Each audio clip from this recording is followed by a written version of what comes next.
이스라엘의 죄악에 대하여서 말씀하고 있습니다. 그리고 또한 이스라엘과 주변에 있는 나라에 대하여 말씀하고 있습니다. 7장 1절로부터 7절에 나와 있는 말씀은 죄에 대한 부분들을 말하고 있는데, 이스라엘이 어떤 죄를 말하느냐 하면 그 안에 교만하고 진실하지 못한 그런 모습들을 말해주고 있습니다. 7장 1절 말씀해 보니까 에브라임의 죄와 사마리아의 악이 드러났다, 이렇게 말씀하고 있습니다. 안으로는 거짓을 행하고 밖으로는 도둑질하고, 안으로 도둑질하고 밖으로 때를 지어 노략질을 한다. 물론 그들의 어떤 근본적인 죄악에 대해서는 거짓을 행한다라고 하는 것입니다. 진실함이 없다라고 하는 것을 말합니다. 그래서 하나님이 모든 악을 기억하셨다라고 하고 있습니다. 그들이 마음에 생각하지 아니하거니와 그들의 행위가 그들을 에워싸고 내 얼굴 앞에 있다라고 했습니다. 그러니까 사실 하나님은 다 알고 계십니다. 하나님 다 알고 계신데, 하나님 우리가 어떻게 살아왔는가, 우리가 어떤 일을 하고 있는가, 우리가 어떤 마음을 가지고 있는가, 하나님이 다 알고 계십니다. 하나님 다 알고 계신데, 하나님이 우리가 하나님 앞에서 온전하지 못한 것을 가지고 하나님 앞에 진실함으로 기도하면, 하나님이 우리가 온전하지 못한 것으로 인하여 기도하는 것을 하나님 들어주시고 용서하여 주십니다. 사하여 주십니다. 그래서 동의서에서 먹은 것처럼 기억하지 아니하십니다. 그러니까 회개한 것은, 진심으로 회개한 것은 하나님이 아시지만 지워버리십니다. 기억하십니다. 그런데 오늘 이스라엘을 향하여, 북이스라엘을 향하여 그들을 치료하려고 할 때 하나님 보시니까 그 안에 이 거짓된 것이 있었다라고 발견을 한 것처럼 얘기하시지만, 그렇게 썼지만 실상 다 알고 계셨던 겁니다. 그러니까 그들 안에 거짓이 있다는 것을 알면서도 치료하시려고 하셨거든요. 그렇다면 치료하려고 했을 때 그 모든 악을 기억하였다라고 하였는데, 그런데 그들이 마음에 생각하지 아니하였다라고 해서 그냥 내 얼굴 앞에 그것들이 그대로 다 남아있다라고 하나님이 말씀하십니다. 이스라엘이 하나님을 향하여서 제사를 드리고 그렇게 했지만 실제로 하나님을 향하여서 나아가지 않았다라고 하는 것입니다. 7절 끝에 절에 이렇게 되어 있죠. 그들의 왕들을 다 엎드러지게 하며 그들 중에는 내게 부르짖는 자가 하나도 없도다 라고 했습니다. 그러니까 실제로 하나님을 하여서 부르짖으며 하나님 용서해 주십시오 라고 하는 사람들이 없었다 라고 하는 그런 말씀이죠. 그들은 늘 화답과 같다 라고 하는 표현이 4절 말씀에도 나와 있고요. 그리고 또 6절 말씀에도 나와 있고요. 7절에도 나와 있습니다. 그러니까 막 뜨거운데 이게 왜 뜨거우냐, 화답과 같이 왜 뜨거운 거냐, 그러면 사실은 그것은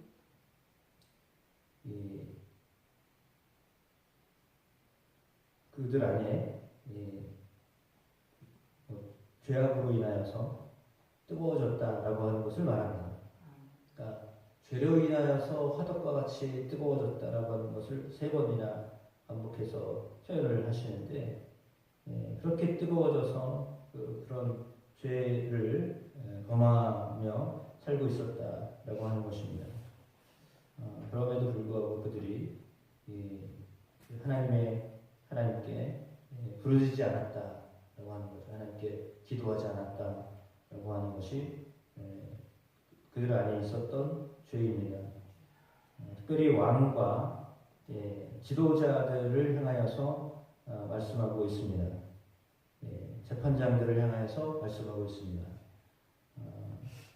그러니까 이 위에서부터, 물론 밑에 백성들도 역시 마찬가지였겠지만, 위에서부터 거짓을 행하고 도둑질하고 떼지어 노략질하고 자신들의 유익을 위해서 살고 하나님을 찾지 않고 하나님께 부르짖지 않고 화덕과 같은 존재로서 어떤 역할을 감당하기만 하였던 그들을 향하여서 오늘 하나님께서 그들의 어떤 상태를 이제 고발하고 계십니다.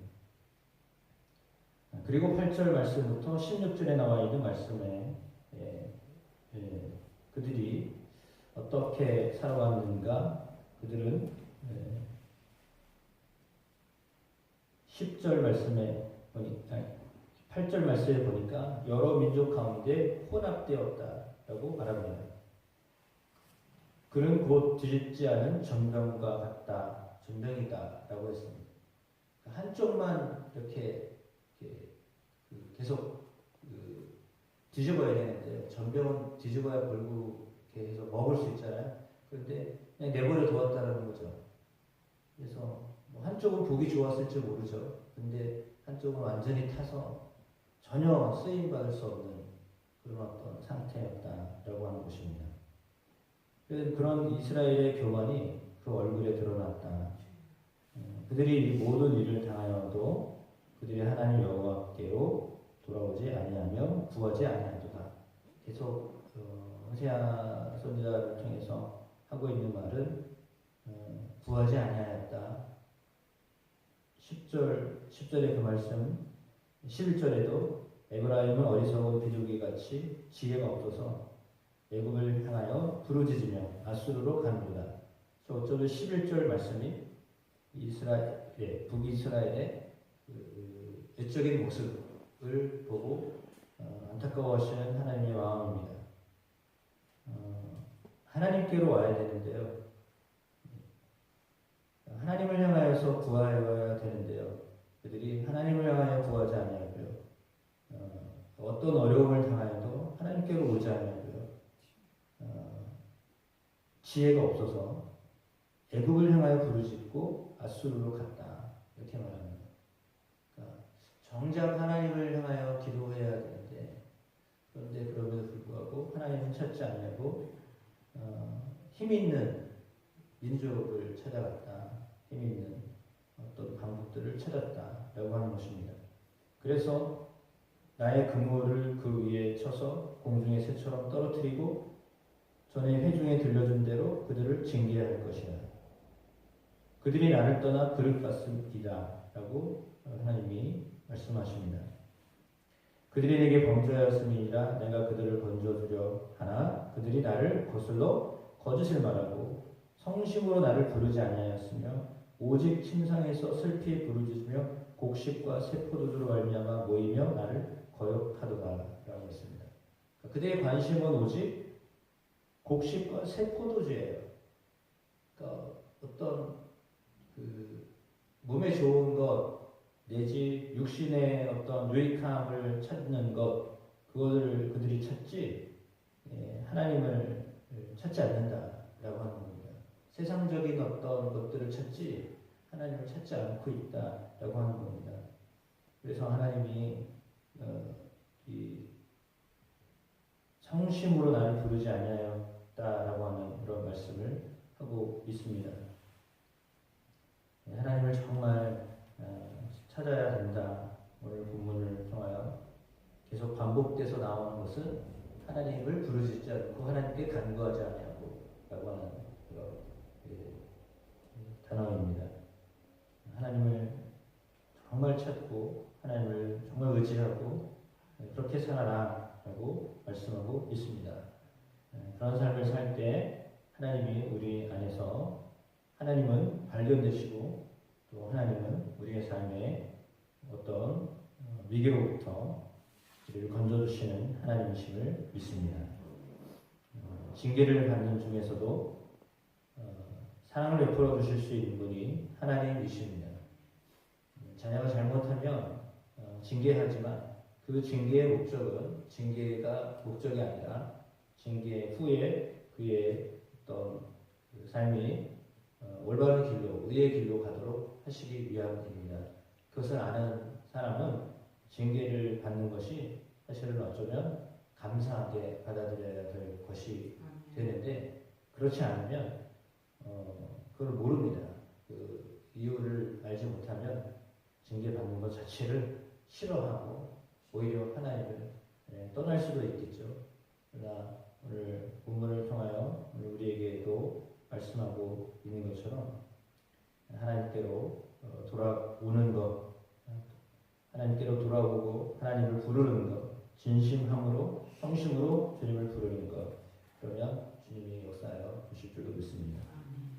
오늘 본문에도 계속해서 간구하고 부르짖다라고 하는 그런 단어를 썼습니다. 그래서 실제로 여러분의 마음에서 부르짖으시고, 그거는 이제 간절함을 이야기하는 거거든요. 간절함으로 하나님을 찾고, 또 할 수만 있으면 바깥 이 입으로 부르짖는 거, 기도하는 거, 상당히 중요한 것입니다. 그래서 제가 저희 어머니 얘기를 잠깐 하면, 저희 어머니가 목회하는 어떤 교회를 얘기하셨는데, 저희 친척분이었어요. 그 교회를 이야기하는데, 그 교회에 대해서 뭐라고 말씀하셨냐면, 교회가 부르짖지 않는다. 그러니까 통성기도하지 않는다는 거예요. 그래서 그 교회가 통성기도를 하면 하나님 정말 크게 역사하실 텐데 너무 잠잠하다는 거죠. 그래서 상당히 안타까워하셨었거든요. 물론 그렇게 말씀하셨, 본인이 느꼈던 어떤 바였겠지만, 그래서 이 부르짖어 기도하는 것이요 중요해요. 왜냐하면 간절하면 소리가 나오게 되어 있잖아요. 그러니까 기도할 때 여러분의 이제 성향상 좀 기질상 나는 조용히 기도하는 게 좋다라고 하실 수 있지만, 그것도 어떻게 보면 나를 꺾는 거잖아요. 그러니까 성경에는 분명히 부르짖어라고 하고 있거든요. 소리를 질러라라고 하는 거예요. 그러면 나는 성향상 조용한 사람이지만 하나님이 부르짖어라라고 하시면 부르짖어야 그것이 하나님이 원하시는 것이라는 거예요. 그러면 물론 대부분 우리 교회들이 대부분 다 조용히 기도하세요. 속으로 기도하셔요. 그래도 하나님이 응답하시니까. 그러나 그럼에도 불구하고 부르짖어 기도하는 것을 성경은 분명히 부르짖어 기도하라고 말하고 있으니까. 그러면 성령이 말하는 기도는 부르짖는 기도예요. 부르짖는 기도를 하셔야 되는 게 하나님이 원하시는 거잖아요. 그러면 그거를 부르짖어서 기도하시려고 하셔야 돼요. 제가 무슨 의도로 말씀드리는지 알겠죠? 그래서 부르짖으려고 의도를 가지고 기도를 하셔야 돼요. 그래야 부르짖을 수 있어요. 근데 그렇지 않으면 속으로 하다 보면 이게 그냥 일상적이라는 표현을 해서 좀 어떻게 보면 약간 좀 부정적인 표현이에요. 그냥 다급하지도 않고 중요하게 생각하지도 않고 그냥 보통의 어떤 일상의 삶을 사는 것처럼 기도하는 것으로 여겨질 수가 있거든요. 물론 하나님은 그렇지 않아요. 그러나 우리의 마음이 다급할 때는, 급할 때는 막 이렇게 이 안에서부터 막 간절함이 나오면 소리가 나오게 되어 있잖아요. 아프면 아야! 하가 되죠. 그거를 또 성향상 참는 사람도 있어요. 아프다 그걸 그냥 참는 사람이 있거든요. 근데 참으면 안 되고요. 아플 때는 아야! 하고 해야 그 아픔이 해소가 되는 거예요. 근데 그냥 참아버리면요. 그게 안으로 그냥 묻혀버려요. 아프면 아픈 대로 소리를 질러야 돼요. 괴로우면 괴로운 대로 말을 해야 돼요. 근데 그렇지 아니하면요. 그게 안에서 그냥 이렇게 해결이 안 되는 거예요. 그건 뭐냐면 바깥으로 나가야 되는데 바깥으로 내보내서 이걸 해결해야 되는데 해결이 안 되면 안으로 자꾸 쌓이는 거거든요. 그러니까 하나님이 안으로 쌓이는 걸 좋아하지 않으세요. 그러면 내뱉으셔야 돼요. 그러니까 기도도 역시 마찬가지예요. 내뱉어서 하나님께 딱 맡기셔야 돼요. 그런 기도를 드리기를 원하십니다. 성심으로 저희가 사실 여기 오늘 성경에 보니까 침상에서 뭐 한다고 그랬죠? 예? 예, 침상에서 슬피 부르짖으며 라고 했거든요. 여러분, 침상에서 슬피 부르짖으면 얼마나 부르짖을 수 있을 것 같아요? 침실에서 얼마나 슬피 부르짖을 수 있을 것 같아요? 그게 안 되는 거예요. 근데 그렇게밖에 안 한다라고 하는 것을 하나님이 말씀하시는 거예요. 여러분이 토설을 하셔야 돼요. 입 바깥으로 탁 내뱉으셔야 돼요. 그렇게 해서 말을 통해서 그 말을 통해서 하나님 역사하시거든요. 언어의 능력으로 하나님이 말씀의 능력으로 세상을 창조하셨잖아요. 말씀의 능력으로 사람을 치료하시잖아요. 말씀의 능력으로 귀신을 쫓아냈어요. 물론 말씀 안 하셔도 알 수 있는데 말씀을 하셨을 때 듣는 사람이 지금 이렇게 말씀하셨으니까 이렇게 되는구나 라고 하는 것을 인식을 하게 되잖아요.